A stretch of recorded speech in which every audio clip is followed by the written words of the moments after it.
Good morning, Adrian. Thanks for joining me. Before we begin, tell us a little bit about yourself. Great. Thanks, Tom. Lovely to speak to you.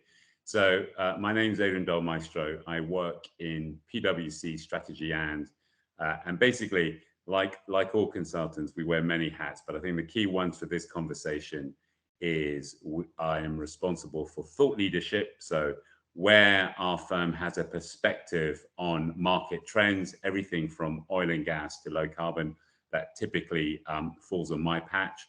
And then the other thing is I advise with my colleagues many companies in the energy sphere as well as the non-energy sphere around how to navigate the energy transition.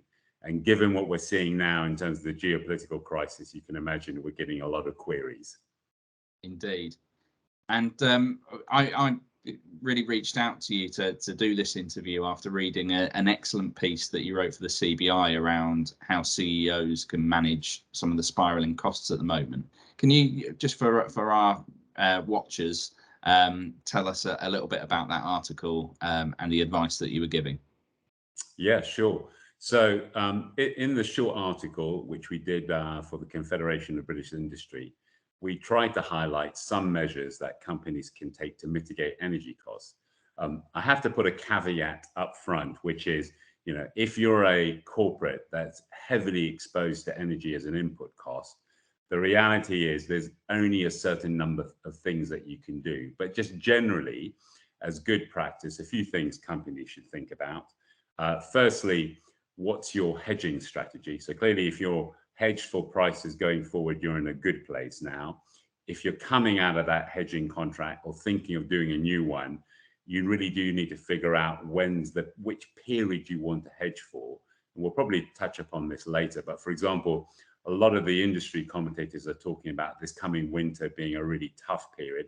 That might be a period that you want to hedge for your prices. The other lever you can pull is good old-fashioned energy efficiency.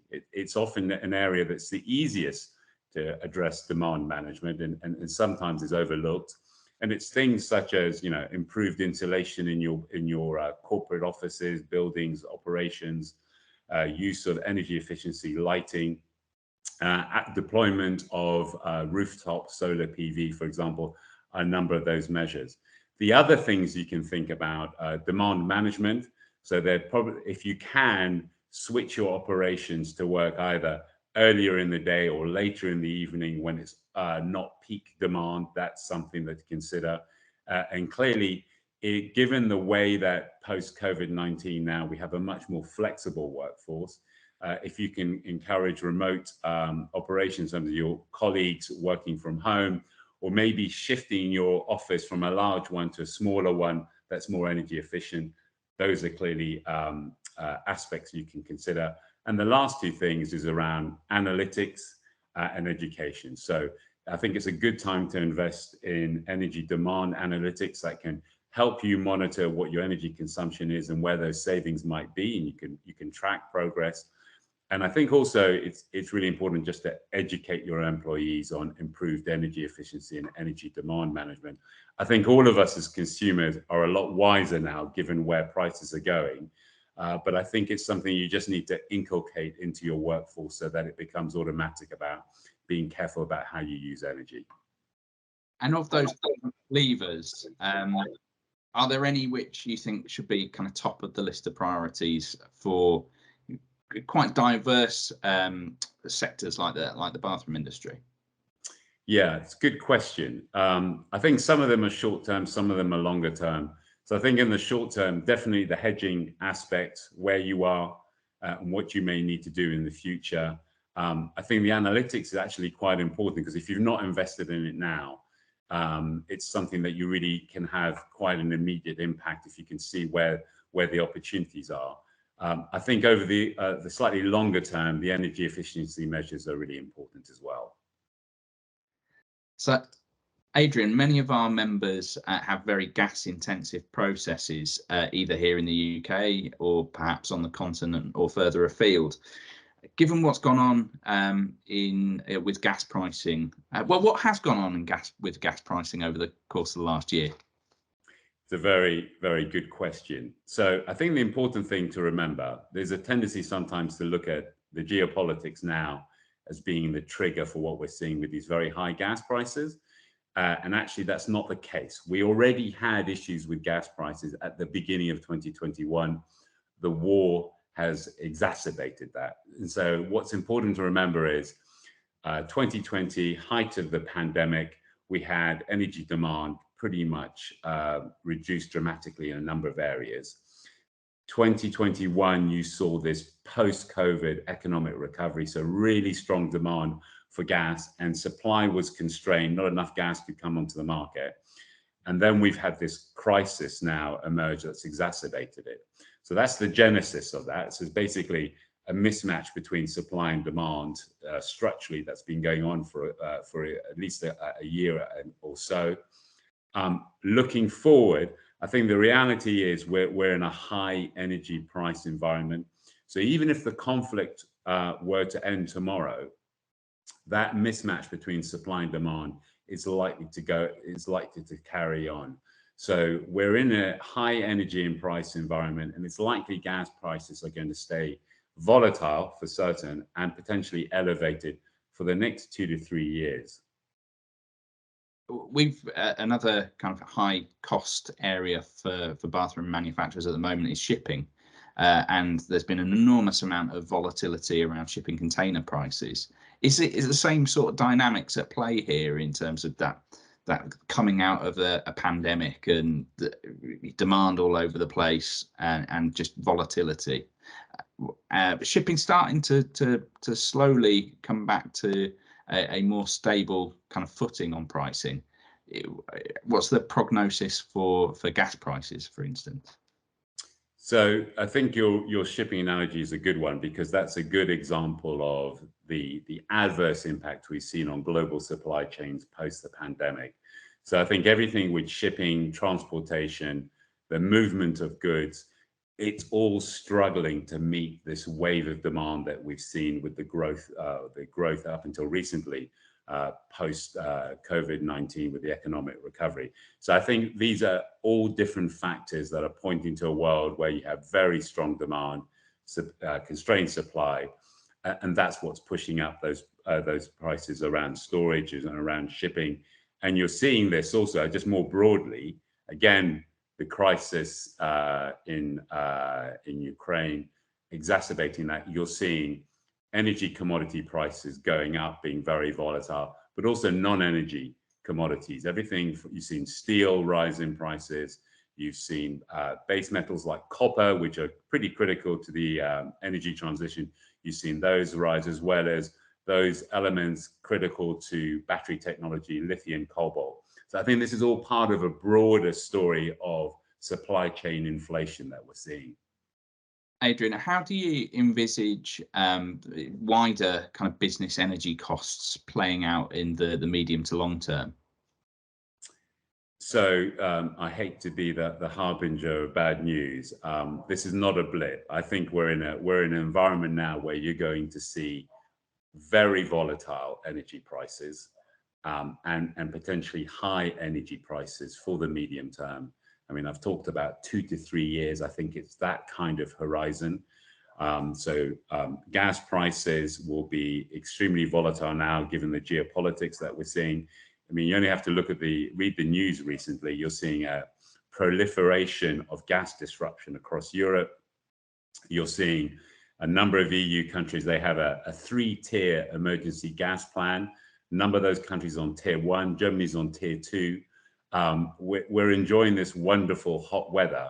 Winter is not far away, and there will be concerns about storage levels for gas.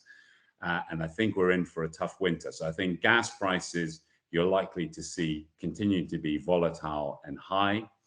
The corollary of that is you'll see electricity prices. So a lot of our power generation is driven by gas prices. Therefore, you'll likely see power prices high and volatile. And there's already some indicators there that the average heating consumer bills for gas and electricity are going to be even higher. So that's a tough place to be.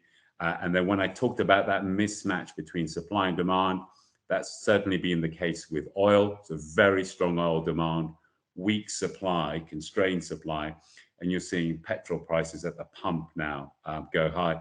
Actually, my family are going off to the beach today, and they stopped at a petrol station on the motorway. It was over £2. And retailers have been reluctant to cross that threshold. But this is the world that we're living in right now. You mentioned gas supply into the winter. A number of years ago, the Rough gas storage facility was taken out of use. Is it time for the government to really invest in gas storage as a matter of national resilience? I think that's an excellent question. I mean, certainly if you look at our counterparts in Europe, their gas storage levels are higher, and they can actually provide more gas if there's a disruption over a certain period of time. We don't have that luxury. So there's definitely an argument about thinking about whether we need more gas storage levels for gas. So gas storage levels in the UK. But I think it's also, there's a broader question, and the British energy security strategy does highlight this, about the need to support other forms of energy. So we're on this decarbonisation drive. So there still needs to be ongoing focus for offshore wind, solar PV, nuclear is coming much more into the play. But also, we talked about it earlier, I think there's a bigger play around energy efficiency. I mean, just generally as an industry, we've been very focused on the supply side, which is important. But I think there's also a demand side in terms of consumers and industry being much more switched on about how they manage that energy demand and better energy efficiency.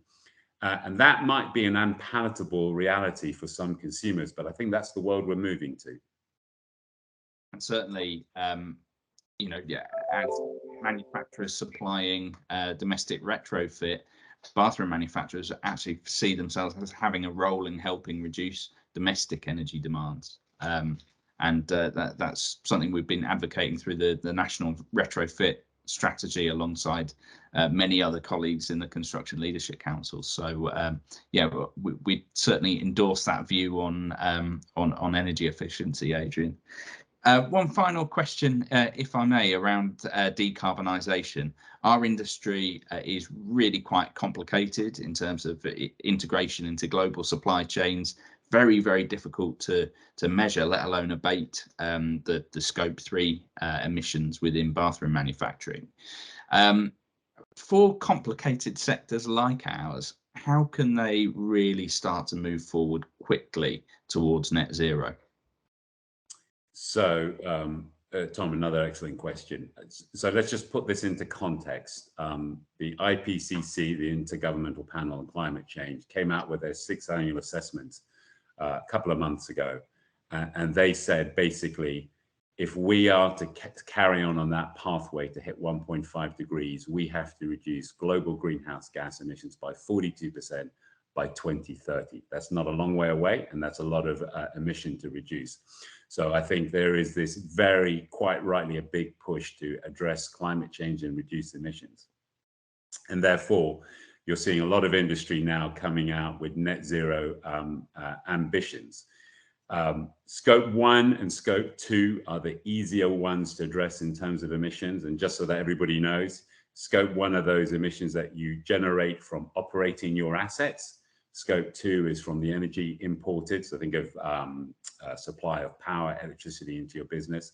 Scope 3 is the tricky one. And I think for not just your sector, I think for many sectors, Scope 3 is going to be the big focus going forward because it's your supply chain.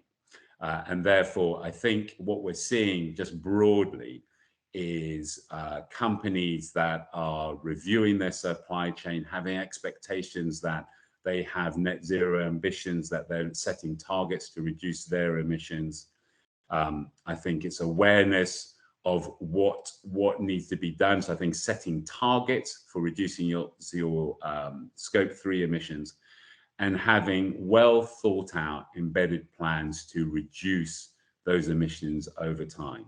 But just reviewing, I think if there's one message that I would give out to your colleagues, your industry members and participants is look at who your providers are in your supply chain, work out whether they've got net zero ambitions, figure out what are the implications for your business if they don't decarbonize, because I think that's all part of the imperative of reducing Scope 3. Adrian, thanks so much for joining me this afternoon. Pleasure. Lovely to speak to you, Tom.